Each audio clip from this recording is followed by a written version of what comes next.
एक लड़की अपने घर से लापता हो जाती है और उसके परिजन हैरान और परेशान होने लगते हैं कि आखिर बच्ची कहाँ चली गई। बहुत खोजबीन करते हैं, इधर उधर फ़ोन करके भी पता लगाते हैं, लेकिन लड़की का जब पता नहीं लगता है तो वो निकट के ही थाने में गुमशुदगी का रिपोर्ट दर्ज कराते हैं। गुमशुदगी का रिपोर्ट दर्ज होता है और अगले ही दिन जो है जीआरपी शामली से एक फ़ोन आता है कि जिस लड़की के बारे में गुमशुदगी का रिपोर्ट दर्ज कराया गया है वह लड़की हमारे पास है। परिजनों को सूचना जाती है, परिजन जाते हैं और वहां से लड़की को अपना रिसीव करते हैं और जब लड़की से पूछताछ करते हैं कि तुम कहाँ चली गई थी, क्या बात था, तो वह लड़की जब अपनी व्यथा को बयां करती है तो सभी हैरान और परेशान हो जाते हैं। सोचने पर मजबूर हो जाते हैं कि आखिर कोई ऐसे कैसे कर सकता है। अब जो है मामला पुलिस में जाती है, पुलिस में बयान दर्ज हो जाता है। पॉस्को एक्ट के तहत सुसंगत धाराओं में एफआईआर दर्ज होता है और कार्रवाई शुरू होती है। नमस्कार, आदाब, सत श्री अकाल। मैं भागीरथ ठाकुर आज जो आपको सच्ची घटना सुनाने जा रहा हूँ, यह सच्ची घटना यूपी के उत्तराखंड का है। दरअसल उत्तराखंड के नेहरू कॉलोनी क्षेत्र में एक परिवार रहता है और बड़े ही खुशहाली से वह परिवार अपने जीवन को जी रहा होता है। इसी बीच एक दिन उसकी 14 वर्षीय बेटी घर से गुम हो जाती है, लापता हो जाती है। अब घर के लोग परेशान होने लगते हैं, इधर उधर ढूंढने लगते हैं, रिश्तेदारी में फ़ोन करके पता लगाते हैं, समाज में पता लगाते हैं, जहां भी हो सके वहां वह संभवतः प्रयास करते हैं कि बच्ची कहाँ चली गई, लेकिन कहीं भी कोई अता पता नहीं चलता। तो ये एक गुमशुदगी का रिपोर्ट दर्ज कराते हैं और गुमशुदगी का रिपोर्ट दर्ज होता है तो अगले ही दिन जीआरपी शामली से एक फ़ोन आता है कि आपकी बच्ची हमारे पास है। और ये परिजन जाकर उस बच्ची को रिसीव करते हैं और उस बच्ची से पूछते हैं कि आखिर तुम कहाँ चली गई थी, क्या बात था। वो बच्ची जो है अपनी व्यथा को सुनाती है। वह बच्ची सुनाती है कि रसीदगढ़ का रहने वाला एक गौरव कुमार नाम का लड़का है, जो हम जब अपने बुआ के पास जाते थे तो वह वहाँ आया जाया करता था और वहीं से उससे हमारा पहचान हुआ। हम दोनों में पहचान हुई, अपनापन हुई और उसके बाद वह लड़का हमें आईएसबीटी के पास एक कमरे में ले गया और वहाँ हमारे साथ संबंध बनाया और यह सिलसिला लगातार चलते रहा। जब भी उसको मौका मिलता हमें वहाँ ले जाता, हमारे साथ संबंध बनाता और समय बीतते गया।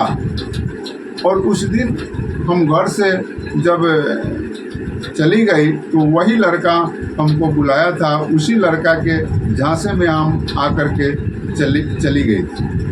तो वह लड़का जो रसीदगढ़ का रहने वाला था, वह लड़का जो है इस लड़की को फिर वही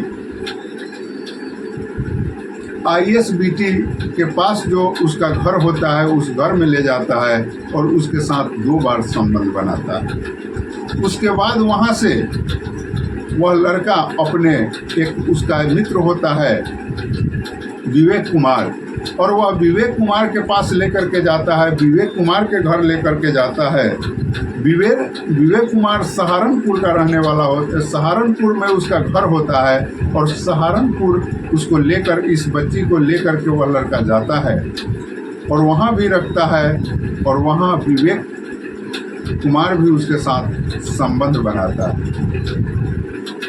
और वहाँ से जब इन लोगों की मनोइच्छा पूर्ति हो जाती है तो उस लड़की को दिल्ली का एक गाड़ी पकड़ा दिया जाता है और जब वह दिल्ली का गाड़ी पकड़ करके चल देती है तो जब जीआरपी शामली के पास आती है तो वह बगल में बैठे एक लड़का को अपनी बात को बतलाती है कि हमको शामली जाना है, तो शामली के पास जीआरपी के पास जो है वह लड़का उस लड़की को पहुंचा देता है। अब जब वह लड़की वहाँ पहुंचती है, जीआरपी के कस्टडी में आती है, तो जीआरपी उसकी सूचना जो है नेहरू कॉलोनी के थाने को देते हैं, और वहाँ जो है वह नेहरू कॉलोनी के थाना जो होता है वह थाना जो है परिजन को सूचना करते हैं, और परिजन जो है अपने बच्ची को प्राप्त करते हैं। एफआईआर दर्ज होता है। इन तमाम घटनाओं के बाद जो है पुलिस बड़े ही हिसाब से तहकीकात करती है, बड़ी ही बारीकी से तहकीकात करती है, और एक ही दिन दोनों व्यक्तियों पर, गौरव कुमार और विवेक कुमार पर पुलिस जो है चार्जशीट करती है।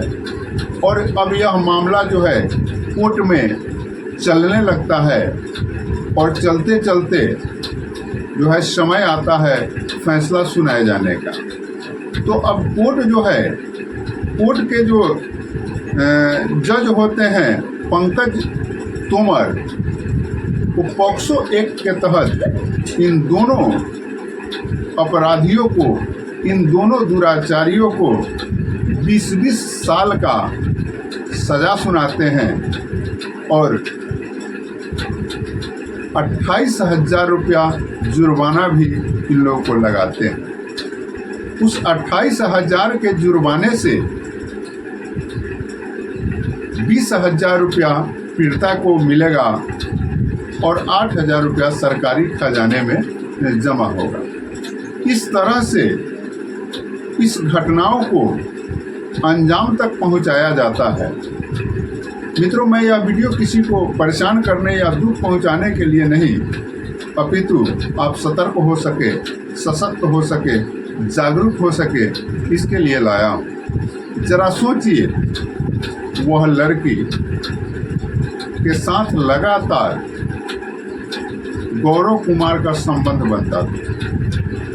गौरव कुमार लगातार जब संबंध बनाता था, उस बीच में वह लड़की अपने परिवारजनों को यह बात नहीं बतलाई, इस बात की सूचना नहीं दी, किसी को कानों कान वह इस बात की जानकारी नहीं दी।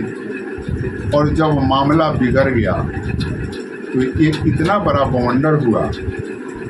तो मात्र इसका एक रीज़न है, क्योंकि हर परिस्थिति में चाहे वह लड़की गलती करे या लड़का गलती करे, लड़की अगर गलती ही की, किसी को नहीं बतलाई, उसके बावजूद भी वह लड़की नाबालिग थी, इसलिए सारा दोष जो है लड़के पर आता है।